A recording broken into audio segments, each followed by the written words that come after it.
Sure, why not add one more to the pile? There's a category of leisure activity that we sometimes tell ourselves is in pursuit of some practical purpose.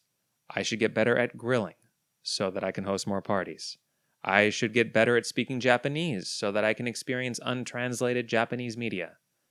I should start a YouTube channel so that I gain practice video editing, get comfortable with putting myself out there, and become more mindful about my media consumption habits. And these things can be true, but there's a deeper, I think more primal drive at play here. The sense that a person should get better at something because it is good to strive to get better at it, better at anything. It is good in and of itself to meet a challenge. It is good to keep going when you struggle. And it is good to find yourself capable of things you used to not be capable of. It is good to do these things in important areas of life, and it is good to do these things in play. Even without an ulterior motive, it is good to play, for its own sake, and to play well. I grew up with an 8-bit NES, and in its day, Contra had a reputation for being insanely hard. You died in one hit, and it was so oppressively difficult that the developers had to put in a secret code to start you with 30 extra lives, just so you had a chance of getting through it. And at some point I noticed, I'm putting a lot more effort into my 30th life, when I've got my back against the wall and I'm desperate to not get a game over, than I was in my first life, when I was drowning in second chances. And maybe you've noticed this in your own gameplay experiences too, that you hang on to that last pixel of health for dear life. But it made me think, what if I spent the whole game with my back to the wall? And so I stopped putting in the Konami code, and I saw what happened. I tried once, and then again, and I was getting deeper and deeper into the game before running out of lives.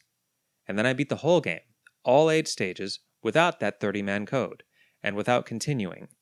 And I pushed myself further, and learned to beat the game without losing a single life. The truth is, Contra really isn't very hard.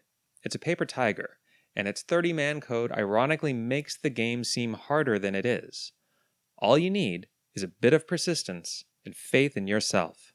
The term for what I'd set out to do, beating the whole game without hitting a game over screen once, was 1CC, or single credit clear, as I would later learn. And doing it without losing even one life was a no-miss.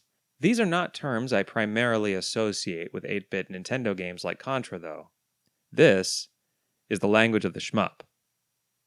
So, this year I've been playing games in a wide variety of different genres, trying to check them all off on this bingo board, and along the way, expand my own tastes and challenge my assumptions about what games I like to play. I'm getting close to a single full bingo on the board, and this time we are looking at the genre of the shmup, which you may also know as a shoot 'em up, or an STG, or a scrolling shooter, or if you are truly ancient, you may know them even by their original name, Shooter, which is a name that they had to forsake in the early 90s when Doom happened. The shmup is one of the oldest video game genres, and among the purest. The ask is simple. Here is an ordeal, here's 200,000 bullets, don't get hit by any of them. Throughout the entire heyday of the arcade, shmups were mainstream. Space Invaders, Defender, Gradius, R-Type, Raiden, and then 3 great transitions happened, from arcade to home, and from 2D to 3D, and from local to online, and shmups faded away. I think the last one that got honest respect from mainstream gaming media or audiences was Ikaruga. That's from 2001. After that, most people stopped paying attention to shmups, and the true believers retreated to web forums and local meetups, buying PCBs or configuring emulators. The world of shmups got small, but the sacred flame remained lit. Looking at it from the outside, it's remarkable how consistent and healthy the shmup scene has remained over the last 3 decades of mainstream neglect. I've truly 1CC'd only 2 shmups over the years, the Super Nintendo game UN Squadron, and the indie PC game Zero Ranger. But there have been others that I've periodically tried to get into, appreciated, but just couldn't crack before something else, more welcoming and less demanding, caught my eye. R-Type, Strikers 1945, Twin Cobra, Raiden Deluxe, Choren Shah, Dragon Blaze, Radiant Silvergun, Judgment Silver Sword, Ikaruga, Eschatos, Einhander, Devil Blade Reboot, and last year's Birdcage. What can I say? I'm a sucker for the aesthetics. In some of these cases, I got an easy mode 1cc, but never managed to graduate to normal. But even if, in some cases, I stalled out on easy mode, I found Zero Ranger, Devil Blade, and Birdcage each among my favorite things I played those years.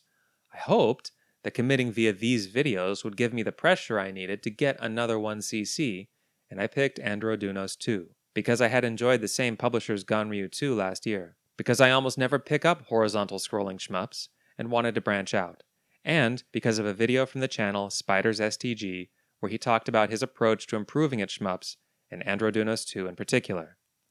I started by turning up the number of continues to the max, and just clearing the game on easy, then reducing the number of continues and trying again, and just repeating that until I got down to clearing the game with 3 continues. This was about 10 hours of effort, and by this point I had noticed a few things. 1. Improvement was slow, and I kept walking my ship straight into bullets, or thinking I knew where I was steering and finding out the game had other opinions. And 2. The weapon system really takes some getting used to. Andro Dunos 2 has 4 weapons that all need to be upgraded separately through a combination of collectible power-ups and a special currency you can spend between levels. There's a blue forward shot, a pink spread shot, a green shot that prioritizes diagonals, and a yellow shot that mostly fires backwards but also forwards. Each shot is also tied to a shield. Blue has forward shields, yellow, backward shields. Makes sense. And then pink has vertical shields, and green has rotating shields.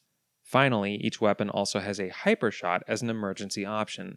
These share a cooldown and are mostly just better versions of the same shot, though the blue and green hyper shots share a bullet canceling property. When the hyper runs out, the shot whose hyper you used becomes a nigh useless pea shooter for several seconds, so you're strongly incentivized to switch to another weapon, at least for a bit. That last point makes optimizing play interesting because suddenly it matters not just what the best weapon is for a given purpose, but also the second best, which is more conditional. The blue weapon's hyper shot, for example, is strong for both forward damage and forward bullet canceling, but if you use it, you can't fall back on the now depowered blue weapon. You have to choose. Do I want to switch to pink? Play it safe from a distance at the cost of lower damage? Do I switch to yellow to maximize lateral long-ranged firepower and protect my shields from unnecessary damage? Or do I feel cocky enough to switch to green and point blank the enemy? Learning an arcade game requires not just practice, but experimentation, questioning your own assumptions before they can calcify, even as you commit to routines long enough to improve. It's a game of 70% practice, 30% creativity. And all of these options are valid depending on your exact situation and risk tolerance. As I learned to get better with Andro Dunos 2, I learned to make better use of each weapon, and I found that my usage of them became more even over time. At first, I mostly used blue and pink, and then kept finding opportunities to use more yellow and especially more green shots. I found also that this still wasn't enough. I couldn't seal the deal. I kept dying. And then I had a very basic realization. Ever since I got my Steam Deck in early 2022, it's been my main system for anything that runs well on Steam Deck. I like the handheld format, always have, but I remembered that when I 1cc'd Zero Ranger back then, it was on a laptop, with my Hori Fighting Commander plugged in. That poor thing had been sitting in a box for years, and look, the Steam Deck's got great ergonomics for what it is. But it turns out, there's no comparison between that and a controller purpose-built for arcade-style games. I'd like to say that persistence and skill is all you need, but holy hell, the right tool matters. The day I switched controllers, I got my easy mode 1cc without breaking a sweat. Things just worked for me. And a few days after switching to using the Hori, I surprised myself with a normal mode 1cc, way sooner than expected, and then did it a second time the next day with OBS running, both to get footage and to prove to myself that it wasn't a fluke. To work for 2 weeks on nailing the execution of a single 40-minute playthrough of an arcade game was honestly my favorite thing I've done with a video game in the past year. It's the joy of finally beating a tough boss, but heightened, a hard-won catharsis. Look, I liked Gravity Circuit and Burnout Revenge a lot, but there's no contest. The act of learning to 1cc Andro Dunos 2 is by far my favorite thing I've done with a game this year. But more than Andro Dunos 2, I recommend the process of picking a challenge outside your comfort zone and working towards it. I think even with leisure activities with no real life payoff, there's something special about pushing yourself. It does make me think that I should revisit some of the games I had stalled out on, like Devil Blade, Birdcage, and Eschatos, with the Hori Fighting Commander. And it makes me think I don't need to admire the genre from a distance.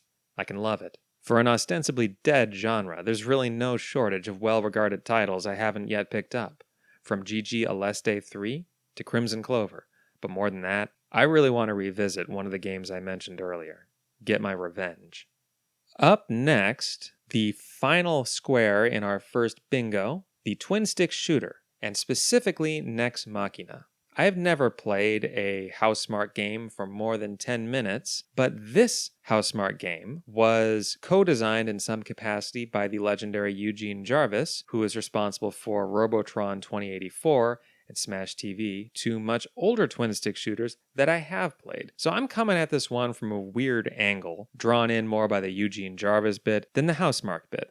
Will my rediscovered appreciation for 1cc's carry me through, or will the fundamentally analog controls of modern twin-stick shooters push me away? I really don't know, but we'll find out together.